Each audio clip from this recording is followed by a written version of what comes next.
Rosa Koire, and I'm from the United States, California. And my topic, what I speak about, is one of the most vitally important issues of our age, and that is United Nations Agenda 21, Sustainable Development. And as I'll be talking about tomorrow, it is the inventory and control plan. Inventory and control of all land, all water, all minerals, all plants, all animals, all construction, all means of production, all food, all energy, all information, and all human beings in the world. And this is a plan that was agreed to by 179 nations back in 1992. It's a United Nations plan. It's called the Agenda for the 21st Century. And so many of us around the world think that, sustainable development, it just sounds so great.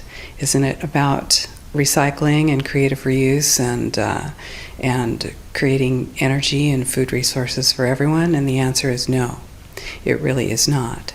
It's about moving populations into city centers, concentrated city centers, and clearing them out of the rural areas.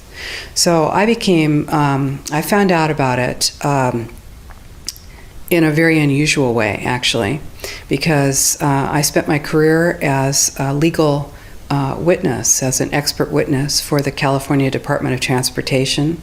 I'm an expert in land use and land valuation. And my specialty is in eminent domain valuation. So, of course, I was valuing property for the government so that the government could acquire that property for road projects. And what I found about 10 years ago, or 10 or 13 years ago, was that land actually, it was very difficult to say what it was worth because you couldn't know what people could do with it because they were being restricted from using their property. And as I explored that and found that it wasn't just in the San Francisco Bay Area where I was working, it was in fact all across the nation and the world, I looked behind that and I found United Nations Agenda 21, Sustainable Development. We created the Post-Sustainability Institute in order to educate people about the economic, social, political, and environmental impacts of communitarianism on the world. And communitarianism is that concept, that social and political construct that says that the individual's rights should be balanced against the rights of the community. And of course, the community is that amorphous, undefined community that when we talk about community, we think we're, of course, part of it and that, it's a positive thing. But really, community is constructed. It's constructed of non-governmental organizations, corporations, and government in order to dictate and regulate what it is that happens around the world. And we, as individuals, have literally no influence on that unless we are in agreement with it. If you dissent against the community, against communitarian law, or against communitarian social tactics, you're rejected and basically made an outcast. And that is something that we wanted to expose to the world. And the reason that we created the Post-Sustainability Institute was in order to sue. We sued our local government, and right now we're suing higher up in order to stop regional plans, because regionalization is the stepping stone to globalization.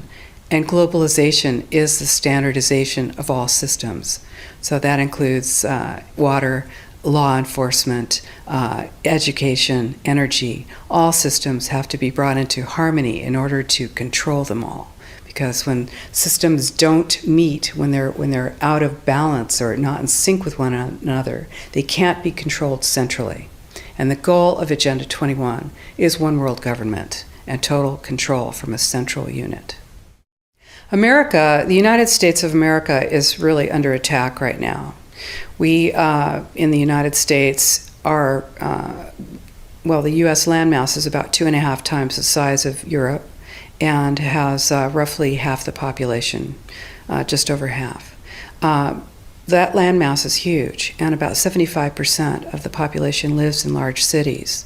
The goal is to move everyone out of the rural areas and into the large cities, and to destroy representative government and to move it into to a more to government by unelected boards and commissions. Now, here in the EU, of course, you've already moved to that position, where it's an erasure of jurisdictional boundaries, an erasure of national boundaries. And that is the goal, because, as Zbigniew Brzezinski said in 1995, you can't just impose globalization pell-mell as a total movement. You have to do it incrementally, and the way to do that is through regionalization. And in Denmark, for instance, in Denmark, well, every nation that signed on to Agenda 21 has its local Agenda 21 plan. People in the United States are completely unaware of this.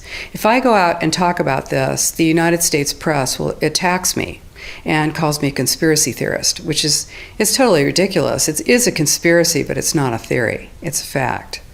Here in Europe, it's openly spoken about, local Agenda 21. And of course, here in Denmark, the Aalborg Principles, 1994, and then Aalborg Plus 10, 2004, was the European Roundtable for Local Agenda 21, was held here. And the principles are public-private partnerships, which is fascism.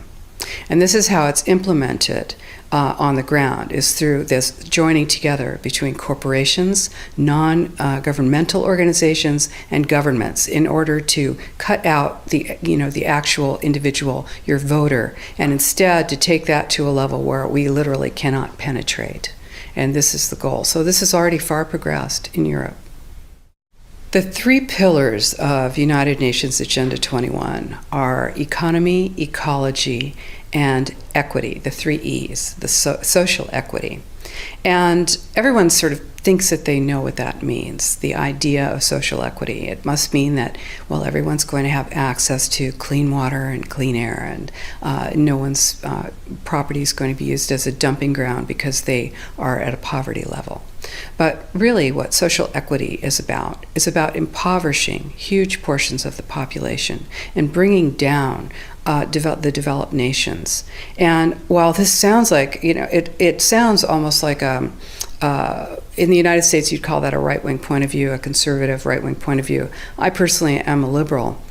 The idea that that something this drastic, this radical, would be happening worldwide without people knowing it.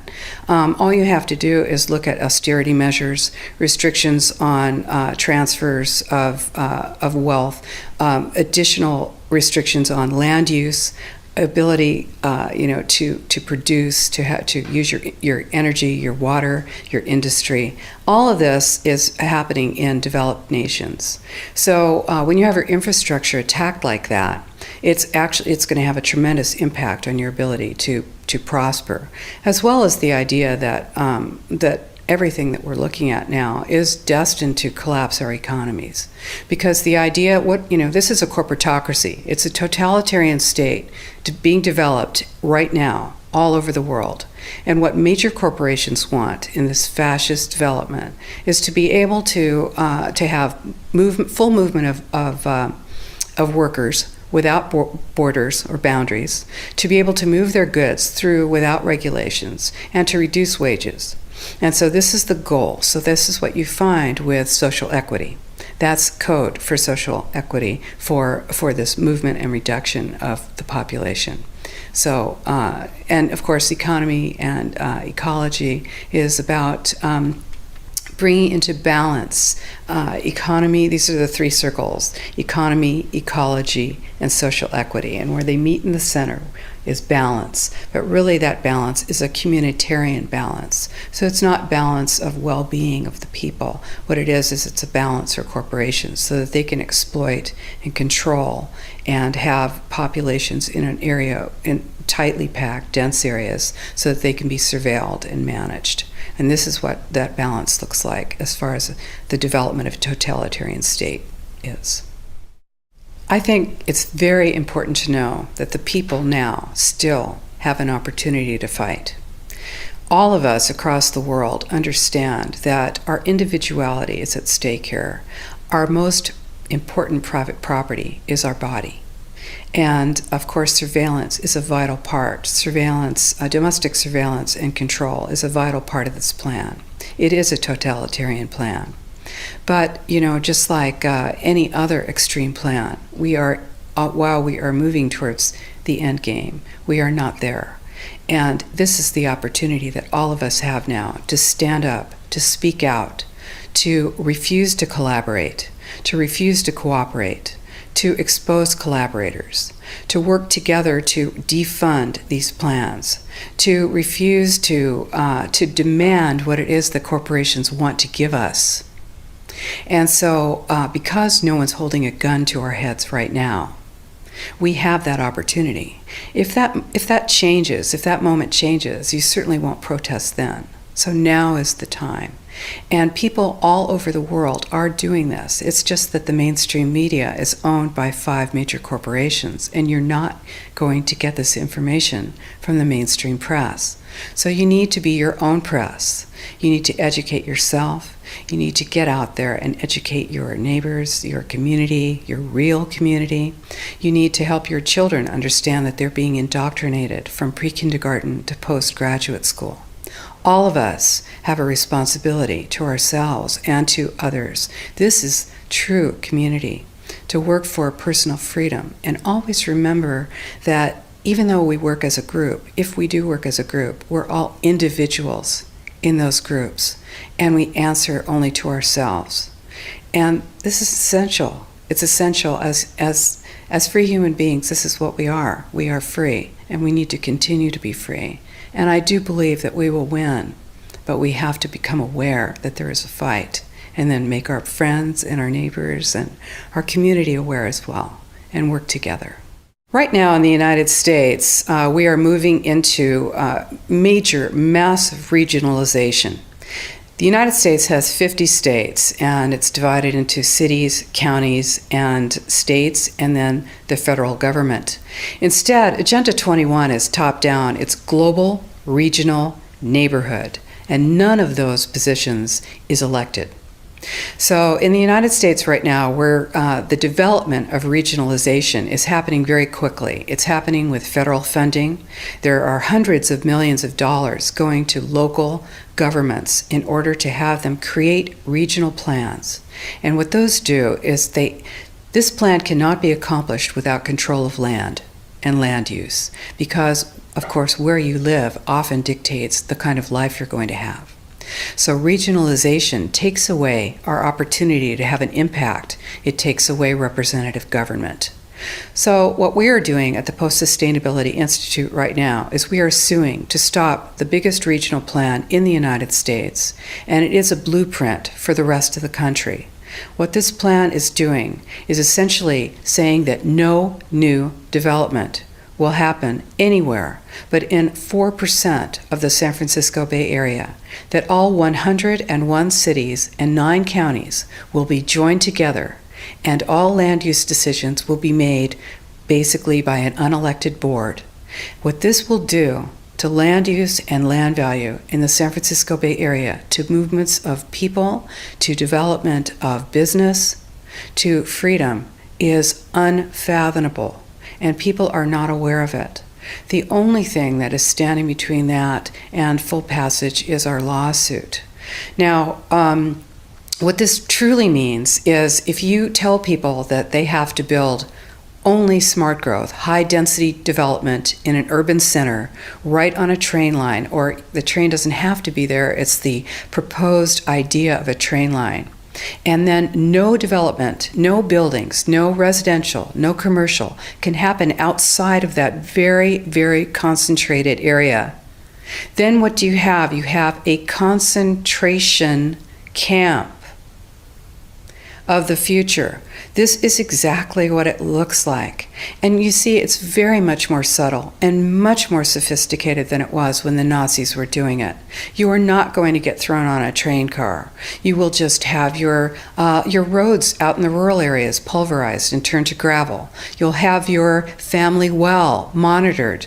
You will have your energy restricted. You will have your school service cut, your sheriff's service cut. You will find that you are not able to get your goods to market, and then you have to move into the city, and then you will move into this high-density development that is subsidized with our property tax dollars, and pretty soon you will have the Wildlands Project, which is predicated on moving people out of the rural areas. And this is how it happens. So, people say, well, hey, nobody's getting me off my land. Well, it's very easy. No one's going to come to your door with a gun, but they will move you off your land, and you will be in the cities. And those cities will be full capability of surveillance, monitoring, and control.